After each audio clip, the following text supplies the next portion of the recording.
Splinter Cell, a series in the gutter? We'll have to see. During my young years, I played a lot of easy, simple, but fulfilling games. Games like Super Mario Sunshine, Pac-Man World Tour, SpongeBob Battle for Bikini Bottom, don't judge me, Scooby-Doo Night of 100 Frights, only to name a few. But I'm not here to talk about that. I'm here to talk about a game, or rather a series, that changed all of that for me. Splinter Cell. Splinter Cell Chaos 3 was the first really challenging game that I played, but I loved it. And it sent me down a new path of gaming. And of all the games I've played, I'd say this game series is the one I'm probably most qualified to talk about. Unlike other gaming franchises like Halo or Resident Evil, I haven't played through all of their games. I have still yet to beat Halo 1 and 2, and I like Resident Evil 5 and 6. So maybe my thoughts on those games may not be as fleshed out as my thoughts are on Splinter Cell. Also, I've played through almost all these games on my channel, so it kinda seems fitting. So in this video, I will be reviewing each of the Splinter Cell games, except for the very first one, because I'm personally not qualified to talk about it. I just didn't play it much. But I will be reviewing them in chronological order, starting with Splinter Cell Wait. Change of plans. I went ahead and revisited the first Splinter Cell so I can at least give a mediocre review on it. This Splinter Cell game took place in late 2004, where the game begins with two agents being captured and inevitably killed. But to be honest, the story didn't quite grab me, so let's get into the gameplay. It was very apparent to me as soon as I started playing it that the original Splinter Cell and Splinter Cell Pandora Tomorrow are carbon copies of each other, as far as gameplay goes. But I gotta say, the AI in the first Splinter Cell is downright horrible, and at some points bizarre. For example, I was in a pitch black car lot, and if I for any reason make any amount of noise, they automatically see me. Well, see me. Now if they had goggles, like Sam does, I'd understand. But they didn't. Then, as you do in a stealth game, say you get spotted, I went to run into a corner to get away from them. Hide, like you do in stealth games, huh? Granted, they were chasing me, mind you, so I decided to pull out my gun and just try and, shoot it out, right? So I shoot, and I miss, and I hit the wall behind them, and get this. They turn around and start shooting at the wall, thinking I'm there. No. Not quite, guys. I tried to do a little bit of a recreation here. It actually turned out semi-similar, but there were a few differences. They were shooting in my last known location, but they were not shooting at the area that I shot at. So that is something they improved on, which is good. They improved on that in the upcoming games. I'm under fire!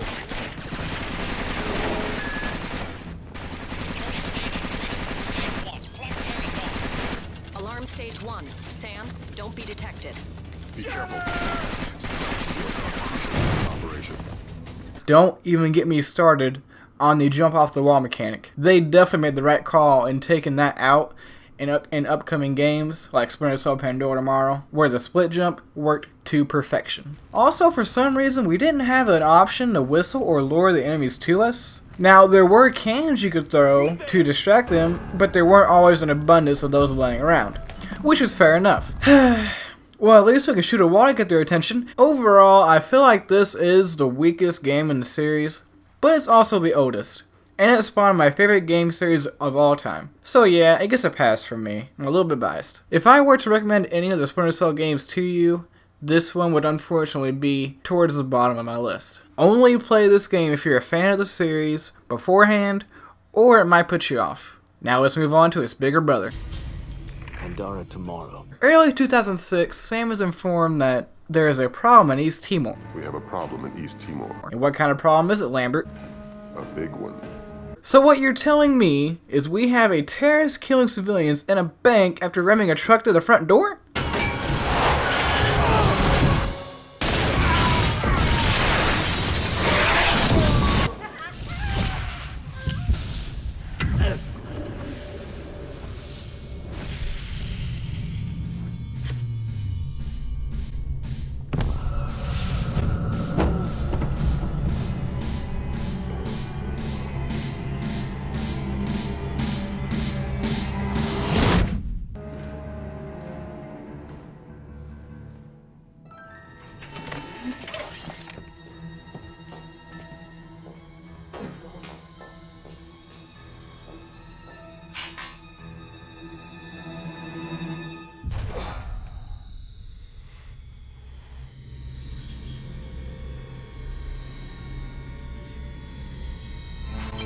Oh wait, were we more concerned with Doug Shetland? Right, because screw this guy, huh?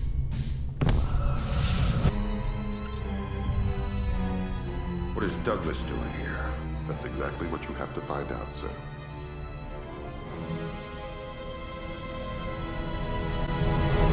But hey, at least we can whistle now, right? Who's there? Who's there?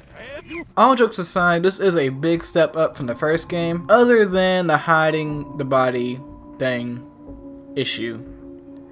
Yeah, it's not game breaking, it didn't make me hate the game, but basically what the deal was, if you kill somebody or knock them out, if they're in the light, no matter what, you have to hide that body. If nobody sees it, doesn't matter. If that body is seen by any amount of light, you get this message from Lambert. Security stage increased. Stage 2. Helmet on. Fisher, you're taking unnecessary risks when you don't hide the bodies. And you don't know how annoying that. God, my gosh. Fisher, you need to hide all bodies in the shadows. The mission is over. But they did change it in upcoming games. Although it's a pretty consistent story, it's nothing special in my opinion. Bad man does bad things. Stop bad man from doing bad things. Which, it didn't bother me that much, because the game was still fun. In all honesty, I didn't start caring about the Splinter Cell storyline until Splinter Cell Double Agent, which comes right after my favorite entry in the series.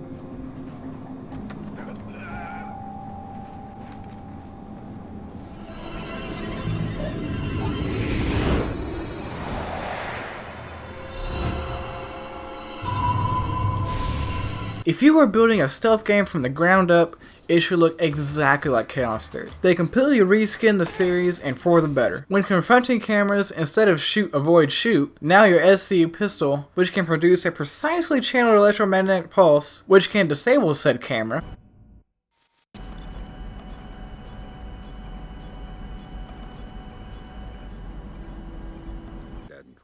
Oh well, if it's any consolation, I had a bad year that year too. Same goes for lights, radios, and TVs. But my favorite is the radios. Because screw your Taylor Swift jams!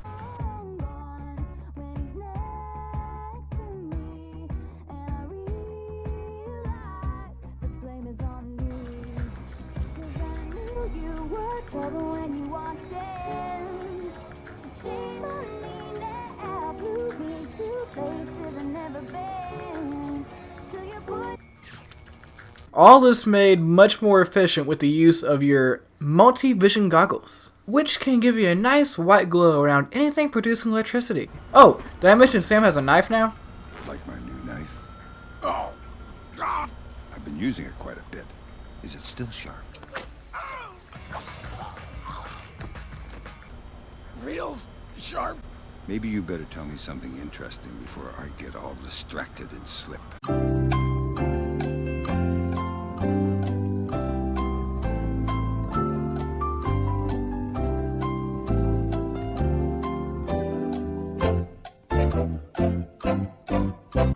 Oh! And did I explain the upgrade to the SC-20K rifle? Oh, I can't compare to Michael Ironside explaining it. The SC-20K is the third echelon's prototype modular assault rifle. It can be configured with 4 different attachments.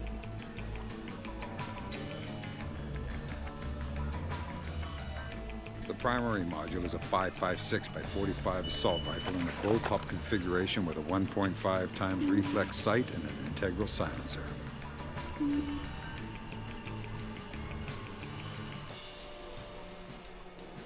The binary trigger offers semi-automatic fire with a half squeeze and fully automatic fire when you hold the trigger down. The foregrip attachment provides a stable firing platform and allows for better control over recoil during sustained fire. The launcher attachment uses a range of 40mm devices, including less than lethal options like the sticky shocker or ring airfoil, and specialized surveillance tools like the sticky camera. The shotgun attachment fires a 12-gauge shell loaded with triple-aught buck. It's not subtle, but its stopping power can't be beat at close range.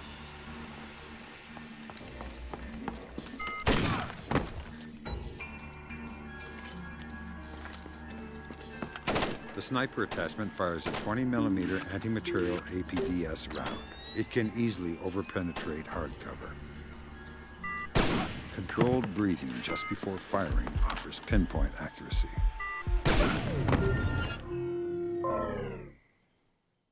Instead of having to interrogate or scour computers in-game to find a passcode to enter through a door, you can now hack your way through the door in a fun little hacking minigame. From the visibility meter to the noise meter and all the fun gameplay mechanics, this is the stealth game. Not only is the AI really good and really solid, but they're actually pretty funny when they start talking, it makes the game feel a lot more alive when your enemies have personality, in my personal opinion. And these guys have personality, especially when Sam scares it out of them. And just as a small little side note, Splinter Cell Chaos Theory happened mid-2007. Trust me, there's a reason why I'm telling you all these years. The story was pretty compelling, I can't complain about it, but now let's get into the games where the story begins to matter.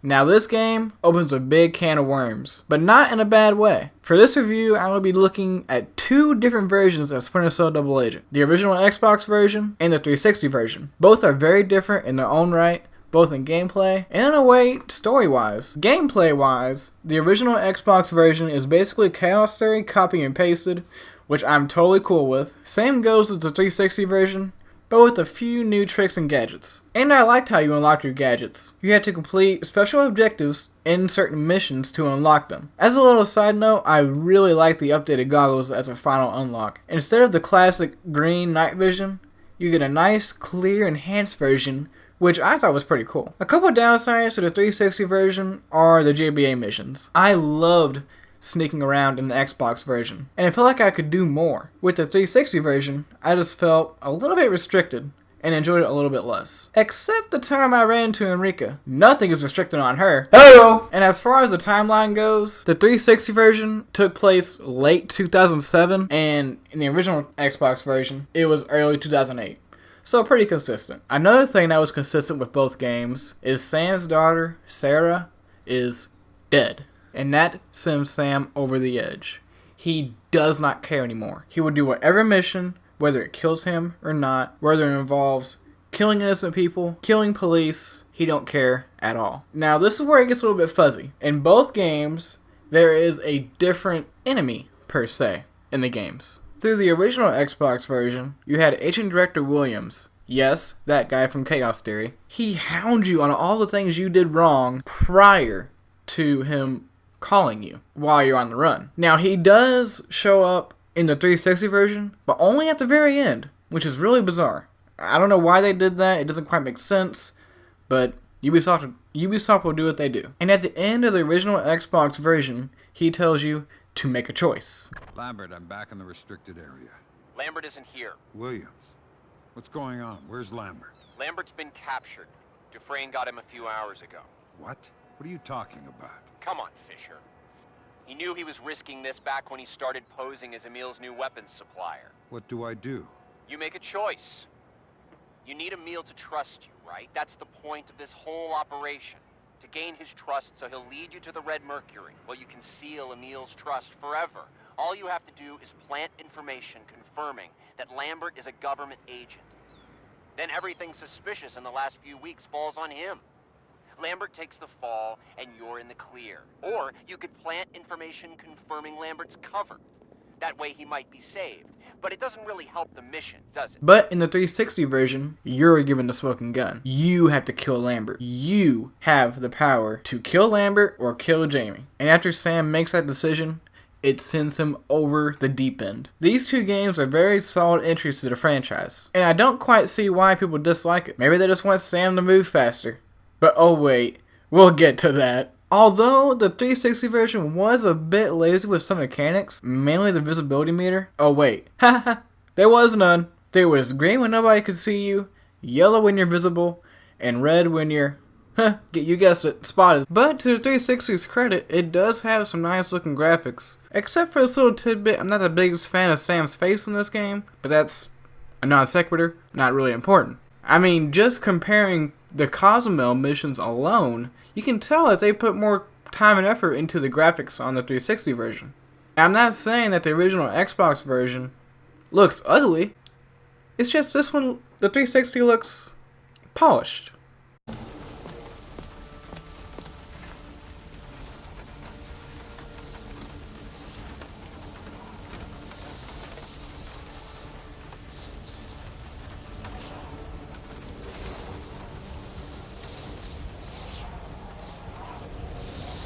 As I alluded to earlier, the Xbox version is very similar to Chaos Theory as far as its mechanics go. And yeah, you guessed it, it's sound meter and visibility meter. Another thing with these two bickering brothers is I much prefer the Xbox's version of the trust meter.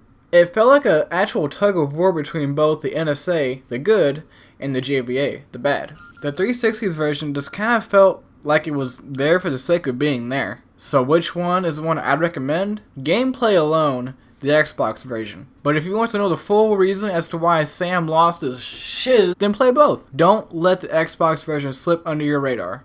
It's fun. Very fun. As far as the 360 goes, it's fun, but irritating at times. Also, it's canon, so play it.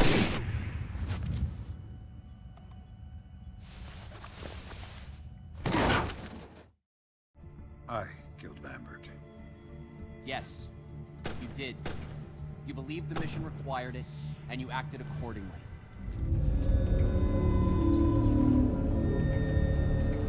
For Sam, one thing Third Echelon had always been about was the truth. Even after everything that happened, he'd held on to that.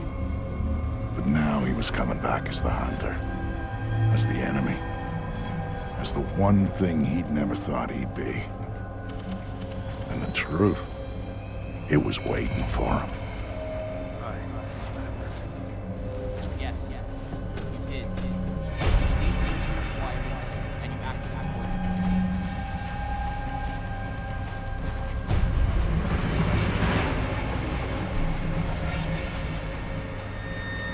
How the people one here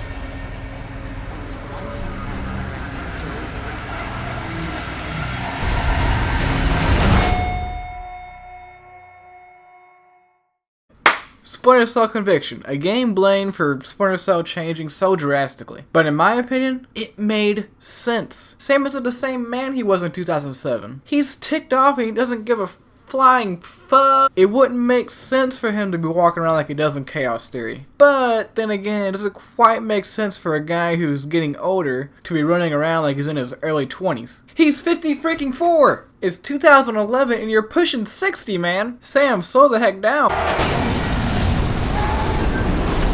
But then again, he is a man filled with rage, and a man filled with rage is a man filled with determination. And that has proved to be deadly.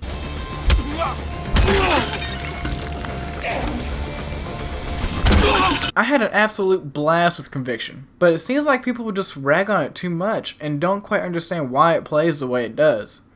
But it makes sense to me. It puts you in the shoes of a broken man who has nothing to lose. Why would he be worried about a mission rating and a lower body count? He's worried about getting his daughter back, and then he's done. That's all he cares about. That glimmer of hope, that one chance he can get his daughter back after years of thinking that she's gone. By the way, it's made a lot easier because the AI is not that good, but hey. And do I prefer it that way?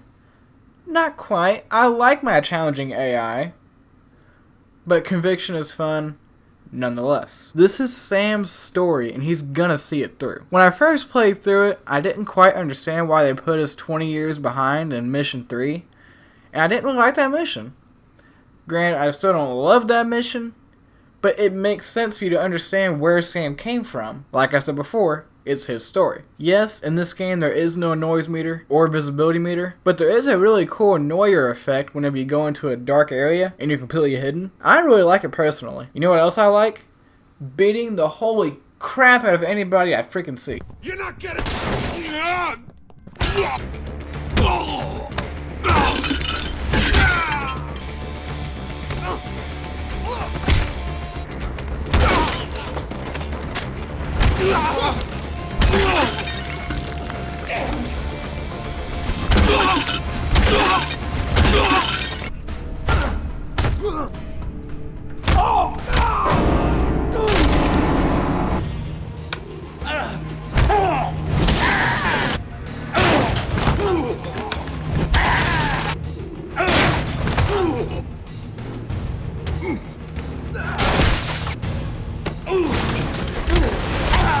especially Coben.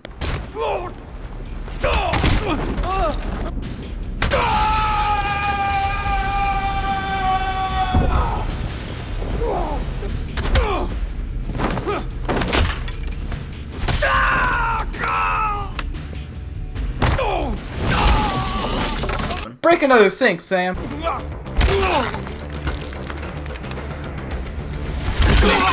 One final word. If there was anything I didn't like about this game, it'd be that little bar, that little white bar, that basically is a gaming trope at this point. It basically says somebody sees you. It's right over there. Somebody sees you, but that's obviously not leaving Splinter Cell anytime soon. Unlike other Splinter Cells, you know they've seen you by A, dialogue. What is that? B, they start walking towards you, and C, they freak out and shoot you to death. Okay, so I talked about what I didn't like about Splinter Cell Conviction gameplay-wise. Now, story-wise, there's a bigger thing that kind of bugs me. Who the heck is Tom Reed? Where did he come from? Why is he there? Yeah, sure, he's there to take down Third Echelon from the inside out, but he literally came out of nowhere. You never heard anything about him in the previous Splinter Cell games.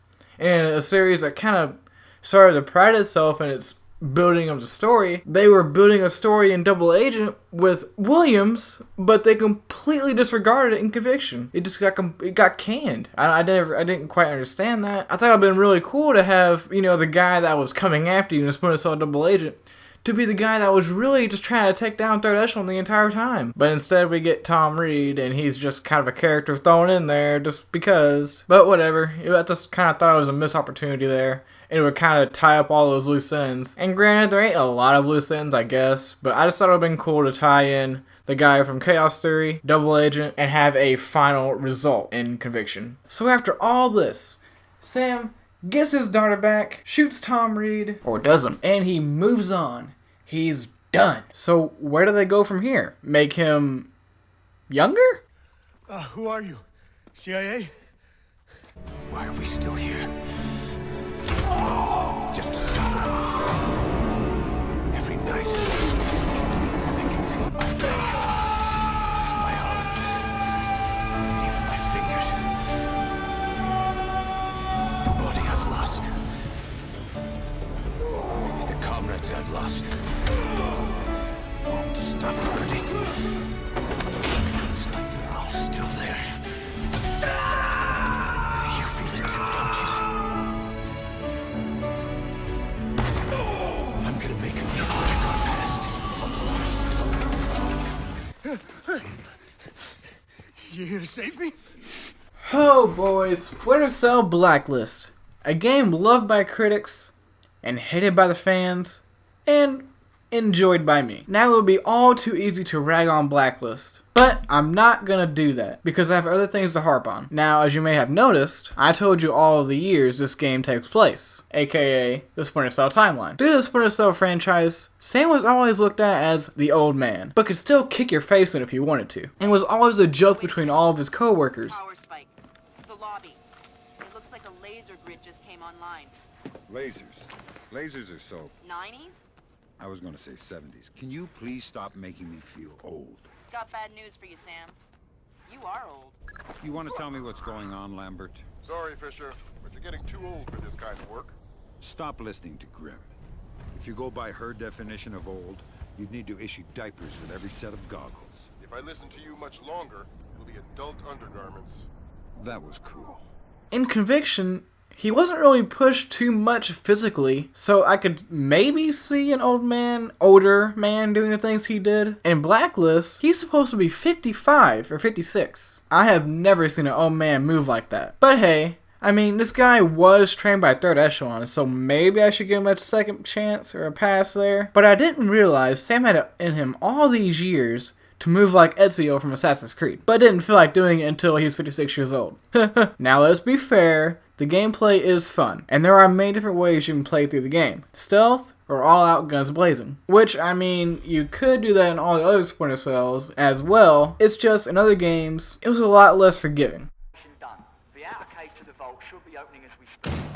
Great. Just inside the cage, a small vault full of safety boxes. Mate dropped off some kit for you and one of them. All right, I'll let you know when I'm ready.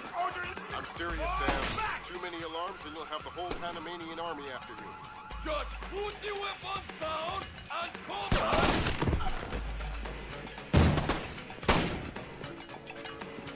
Run! Get out of here!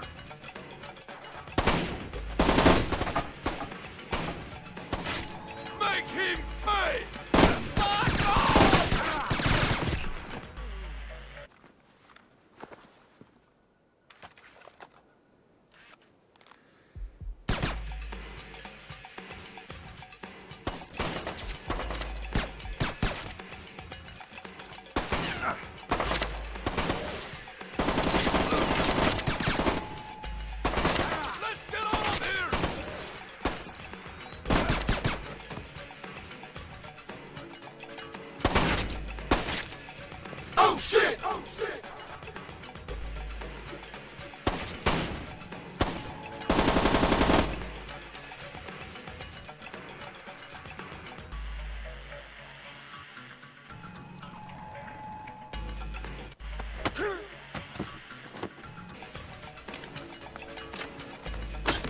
I do not think he's going to come out.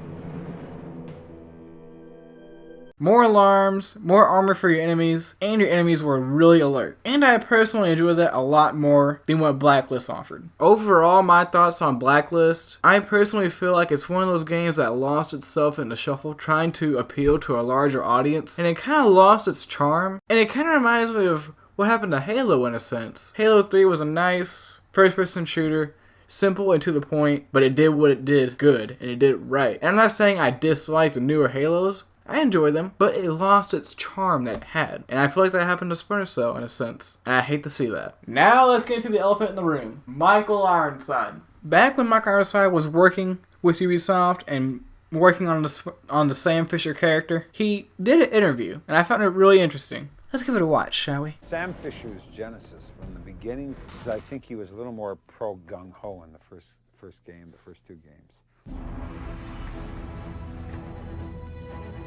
They had a G.I. Joe kind of aspect about him, you know. I didn't want that. I wanted somebody who was basically almost like a weapon the government's used too many times. You keep doing what you're doing, you'll just end up another unknown soldier. I'm not in it for the fame. I wanted that kind of jaded kind of character. Sam Fisher could have been very two-dimensional, flat, cardboard, finish him. I didn't want to play this character like a game character. I didn't want him to be two-dimensional and be a cliche. Yet some of the writing has to go that way. It has to be explanatory. So it's been a nice little problem of trying to find the middle. Taking something that might have a cliche to it, trying to find some way to get under it and turn it and make it real. Are you all right? Is that a joke? They've allowed me to play a lot of the lines and a lot of the scenarios to accommodate me and my sensitivity towards the character. Now, ain't it just funny that everything that he mentioned basically happened to Sam? He was turned into a bland spy with no real personality. I mean, let's compare the voices, shall we? You and I, that's all. Perhaps someday...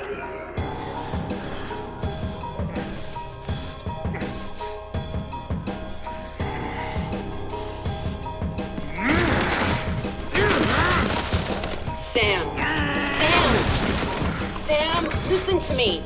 Sam! What? You have to listen to me. What's done is done. But right now, I need you. I need the Sam Fisher I worked with. Haven't you heard? He's dead! Just ask my daughter. Madam President, are you all right? Yes, I'm fine, thank you. Son of a... That was a close You've got call. maybe 2 minutes before the army takes back the White House. Make them useful. How did Megiddo get to you? You don't want to know about Megiddo, you want to know about your daughter. Ooh, that's strike one. You don't get to talk about my daughter. Still don't get it, do you?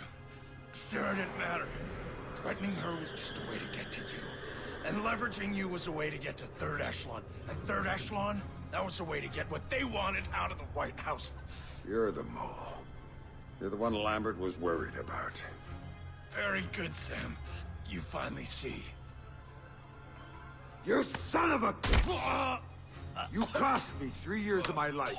3 years when I thought my daughter was dead. Okay, so you look at that, and you hear that, and then let's see what the new guy does. Hey, just hang on a second.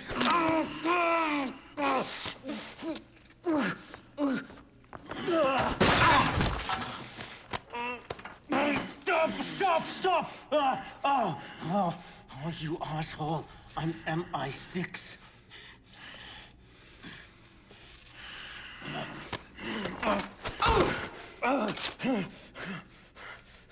3 years. 3 years, deep cover, and you just fucking wasted it. What's your activation key? 757 Bravo Victor 9, Oscar 98. For fuck's sakes, I think you broke it. Grim, did you get that? Got it, Sam. All right. Who's pulling the strings? CIA. It's an outdated clearance. Get me a retinal scan. I want to talk to the man in charge. Come on. Let's go. You're talking to him. What the hell are you doing? Huh?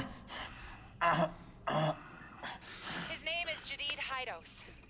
He was MI6, not anymore. He was burned 5 years ago when they made him a civil agent. No more games, Jadid.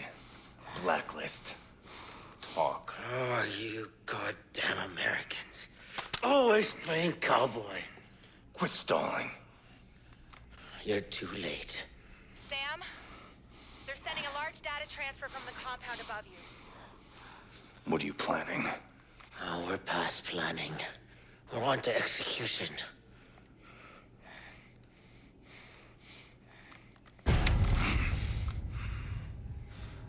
If you're here, mate, I'm already dead. Shit. What the hell just happened, Sam? He shot himself. Holy shit. And you can kind of see there are some differences there. But I'm not going to harp on that too much because everybody already does it enough. But I'm not going to lie, I really want him back. But hey, he's old, so he's got to do his thing, I guess. This guy's not quite for me, but I guess I'll live with it. Now, what is for me is all the extra stuff in Blacklist. The online co-op and the extra little side missions, which aren't connected to the main story at all. Spies vs. Mercs made a comeback and was an absolute blast.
And I would personally say all these side missions and online modes were the best part of Blacklist. Now, before I end my thoughts on the Splinter Cell franchise, I would be doing it a massive disservice if I did not mention the co-op modes in all the other Splinter Cell games. But there's the thing, it's co-op. I needed one more person to experience it with to truly experience it properly. But that didn't stop me from trying. Now, playing through these modes by yourself does hurt the experience. Yeah, no crap, Austin. But the co-op modes in these games play the exact way the single player does. So if you like the single player, then you're most likely going to like the co-op. Now, the one Splinter Cell co-op mode that I really got to play a lot of was Splinter Cell Convictions. And as far as the co-op goes, in the prior Splinter Cells before Splinter Cell Conviction, you don't really hear too much dialogue from them. They're pretty cutthroat, bone dry, just bare bone spies just doing their thing and leaving. But these guys in Conviction,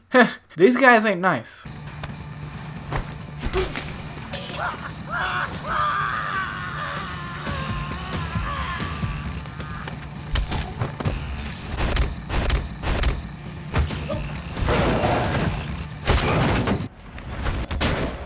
and they want you to know they're coming. At least, sometimes. So if you ever want a taste of that good old jolly cooperation, play through Splinter Cell with a pal. I recommend it. Also, I did say Spies vs. Mercs made a comeback in Blacklist. Now, the Spies vs. Mercs in Double Agent wasn't my favorite, but it was intense at times, and a pretty cool concept. Basically, you were a spy, and you had this little gadget on your wrist, and you try hacking these little boxes from afar, while you try to avoid detection from the Mercs. It was tough. It was definitely a cool experience, but not quite my favorite thing, but I recommend giving it a shot at least. Now to wrap this up, as some of you may have heard, Splinter Cell may be coming back sometime in 2018, so let's just mess around with the idea that they go back to their roots and go back to pure stealth. How would they do it? Will it be Sam on the front lines, or would it be another Splinter Cell?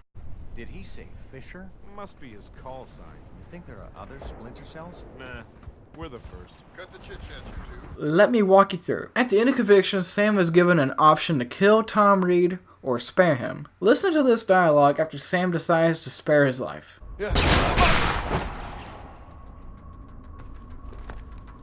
You didn't have to do that. I disagree. There was a time where you wouldn't have said that. Things change, Sam. Yeah, things change. Remember what you told me, Anna?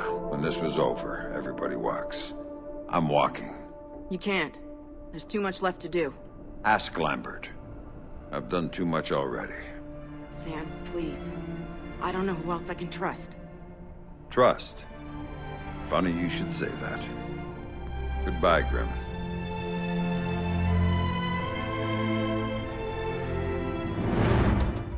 Now, if that happens, Blacklist doesn't happen. Years passed, and Sam is now in his 60s. He can't physically work anymore, but let's just say he misses it. Bit of a stretch, I know, but let's roll with it. Sam stayed in touch with Grim all these years, and he calls her up with that beautiful micro inside voice and asks, got any new Splinter Cells in training? And she says, just had one pass basic training today. And Sam says, perfect. And it wouldn't be so out of place for them to have new Splinter Cells in training because they've been doing it for years. And he's worked with them in the past. Sit tight, you two. I have another asset on the ground. Fisher, critical update. I have other assets on the ground not far from your position. Another Splinter Cell? Splinter Cells in training. They're on a black bag op. Their target was just relocated by NKA Special Forces. So I need to bring in the target. No. You need to interrogate one of those special forces to find out where they took him. Okay. Lambert, I've got one. Good job, Fisher. I'm gonna patch you through direct. Hold on. Stay calm. This will just take a sec. Okay. All right, Fisher. Go ahead. I've got someone who wants to talk to you. Roger. Ask him where they took John. Where did you take Jung? I don't know what you're talking about. He's not answering. Should I kill him? Negative. Negative. All right. They say I should kill you, so... Wait, okay. John, we moved him to a cyber cafe just off the fish market by the river. Is that what you needed to know, guys? Affirmative. Thanks a lot, sir.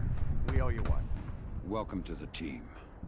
So let's say we get a new Splinter Cell that kind of sounds like DP Brunton from Splinter Cell Pandora tomorrow. Before you infiltrate the embassy, let me reintroduce DP Brunton, our interagency consultant. He's got an update for the mission. I'll keep it brief. I'm sure you know I'm excited to be part of the team. The Joint Chiefs want this mission kept non-lethal and alarms at flat zero. We can't endanger the hostages. Understood. And with some due respect, leave anything Lambert can say to Lambert. I don't want the voices in my head to become a crowd. But this time, Sam will be in his ear, as well as Grim. And as we play as this new guy, we get to see him turn into a veteran of his craft, like Sam was. So I guess you could say Sam passed on his goggles. Probably not gonna happen, but hey, a guy can dream, can't he? All in all, the Splinter Cell series has way more ups and downs, and Blacklist may not be the Splinter Cell we wanted, but it's the one we got, and it's probably the route they're taking, and route they're going with the game franchise. But hey, Resident Evil went back to their roots, so you never know. I just hope that Splinter Cell isn't dead in the gutter. I hope Ubisoft can bring it back to life and make it special again. I want to see people talking about Splinter Cell the way it deserves to be talked about. And I hope that this new Splinter Cell is good. I hope they do it right. And I hope this ain't the last Splinter Cell we ever see.